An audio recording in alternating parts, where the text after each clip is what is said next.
welcome back to Random Prompt Stories, the main series, the one that I made this for. Isn't that just so funny? I'm kidding. Okay, so yeah, this one took a while. I'm gonna blame it on finals. Don't come at me. Uh, it definitely picked up by the end there, especially with like the concerts I was playing in and stuff. It got pretty busy. Um, but I do have it done now. And I think it actually went pretty good. As a reminder, let's look at what the prompt was initially. So, the random prompt was one evening in the forest, a boy tries to kidnap a strange boy.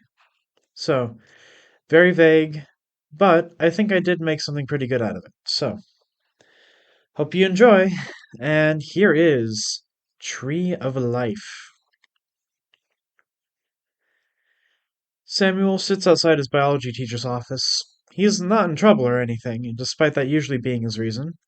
This time, he just needed some clarification on the slides from last class before the test. He had apparently zoned out during the most important part of the lecture, and so his notes didn't really make sense. Usually he wouldn't care, but he's so close to graduating from this hell of a school, and this is one of the grades he needs to get up. But the office is dark, and he has his laptop open on his email, waiting for the inevitable cancellation of their appointment. Sure enough, the email finally comes, and he groans to himself in exasperation. It's just his luck. The one time he needs help is the one day the teacher has a funeral she needs to go to. Samuel opens up the slides again, trying to understand them for maybe the fourth time since realizing he missed something. The difficult part is that for the majority of the slides he missed, there are no words to be found, just pictures that Miss Hazel would have undoubtedly explained in class. There's a bird of some sort, a bat, some other random animals, and, strangely enough, a person eating an apple. His eyes flick back to the section title, endozoochory, a term he has no idea how to decipher. He shuts his laptop, stuffing it into his backpack. He's already missed the first part of lunch, which means he'll only get about 10 minutes to eat once he's there. Frustration boiling within him, he picks up his stuff and makes his way downstairs to the cafeteria. The kids in line look at him as he enters, but don't dare talk to him. He makes a point to ignore their stares and looks for an unoccupied table. They all seem full, or at least have people he doesn't want to sit by. Then he hears a voice calling his name from the furthest back table. God damn it, he thinks. Why is this asshole talking to me? He recognizes the voice, of course. Some kid named George. New this year, as far as Samuel knows.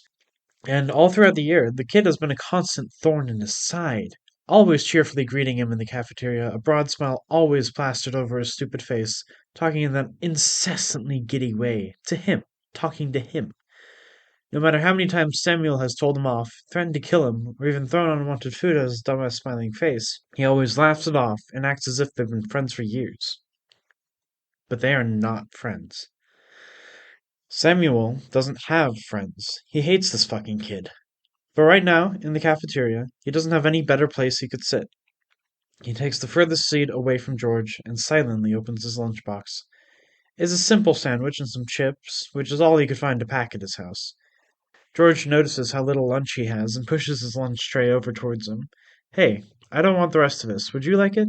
Samuel ignores him, stewing in a building rage. He hates it when people give him charity. He doesn't need their help. George shrugs, but doesn't pull the tray back. It just sits there, caught in limbo.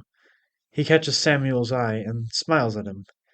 Samuel grits his teeth, trying to contain his anger. This fucking asshole. Who does he think he is?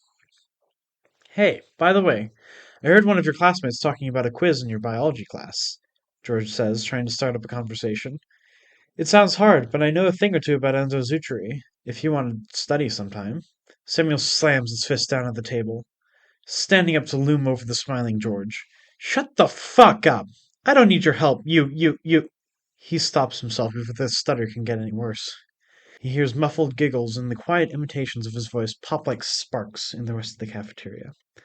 The rage churns within him, and he is seconds away from lunging across the table and clamping his hands around George's stupid neck. The bell rings, signaling the end of lunch. George gets up from his seat and with a final, infuriating wave, becomes lost in the crowd of students moving out the doorways. Samuel glares after him for a moment, then shoves his half-eaten lunch back into the box, grabbing his stuff and shoving his way to his next class. The rest of the classes pass by in a blur. The anger he can't vent out, making it impossible to focus. During the passing periods, he corners kids younger than him, demanding to know where George lives. A plan is beginning to take shape in his mind. Eventually, he finds a lead. A scrawny kid named Isaiah says he sometimes sees George walking north from the school after he gets out, towards the neighborhood up there near the woods. Samuel lets the kid go, getting back to his last class of the day. A strange sort of satisfaction makes him smile involuntarily. George won't want to talk to him after this. He'll make sure of it. The final period passes by in a blur. Samuel bolts up the moment the bell rings, grabbing his backpack and making his way outside to the spring daylight. He doesn't want George to give him the slip. At the edge of the parking lot, he sees George. His stride is so giddy he's practically skipping.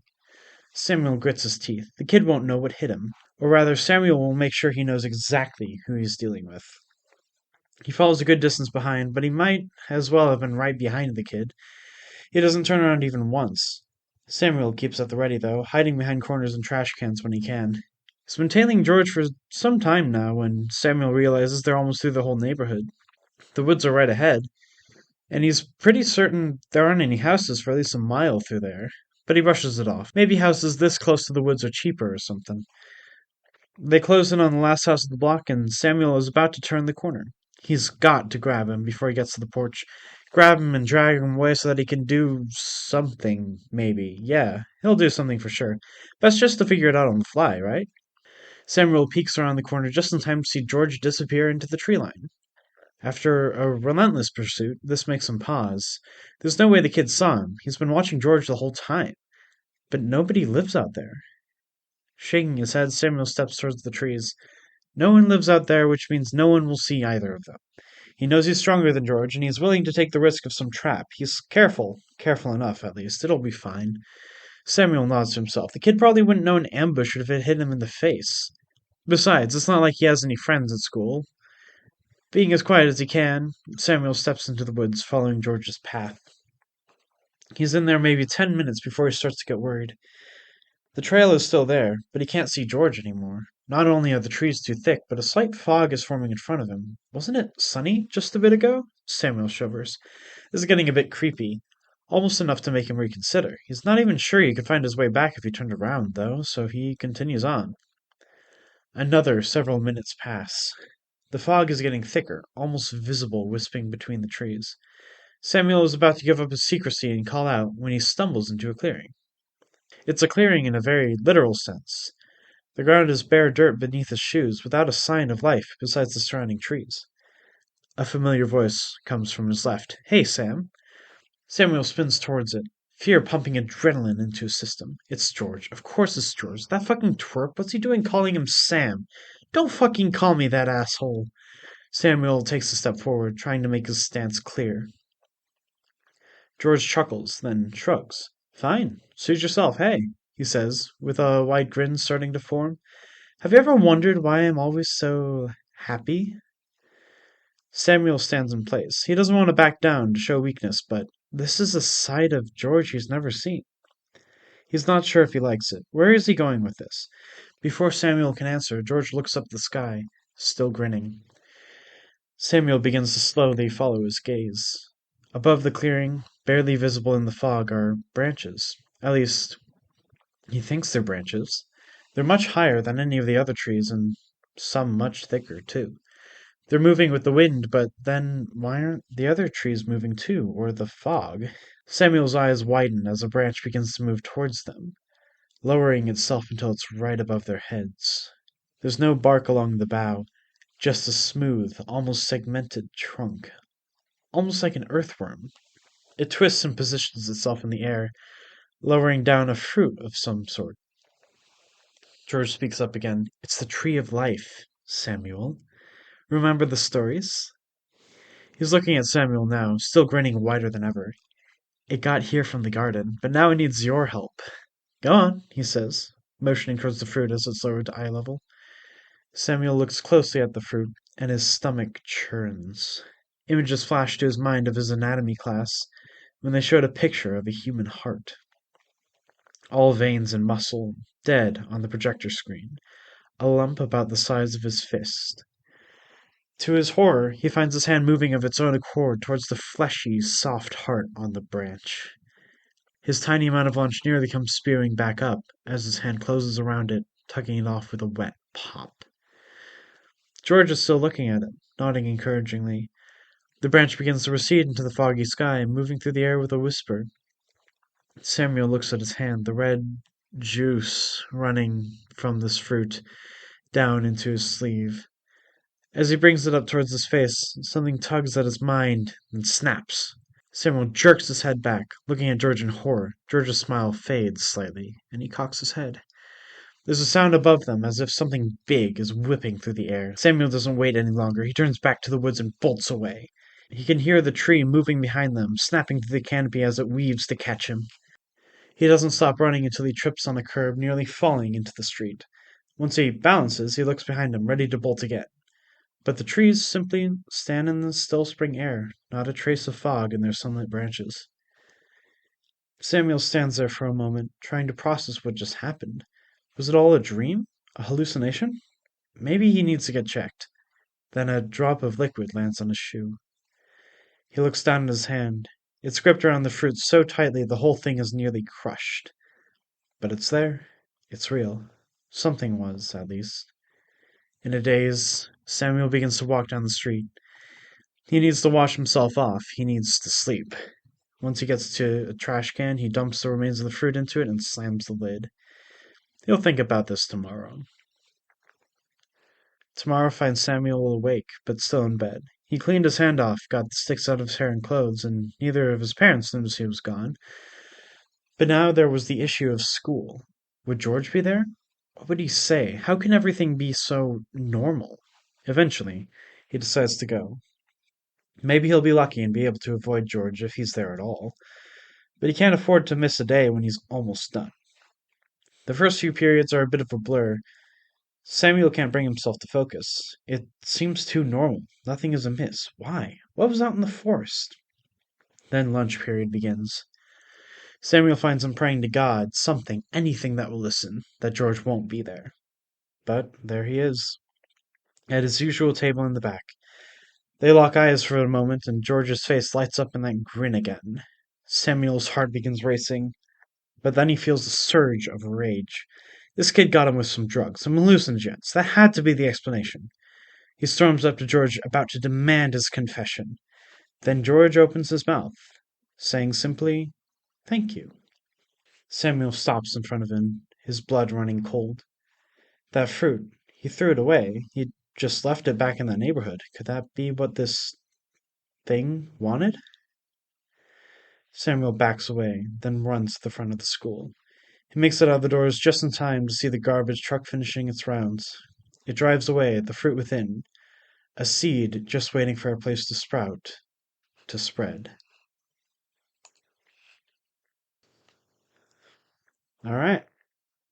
Well, that sure was the story.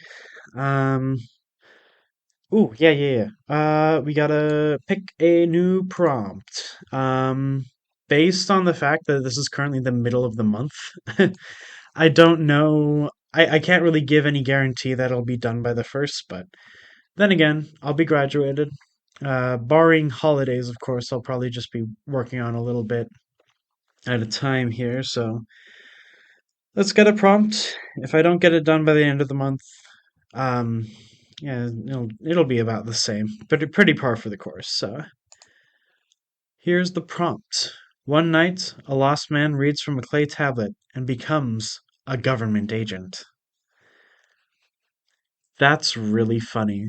I am gonna have so much fun with this. You don't even know. My brain is already going entirely wild with this.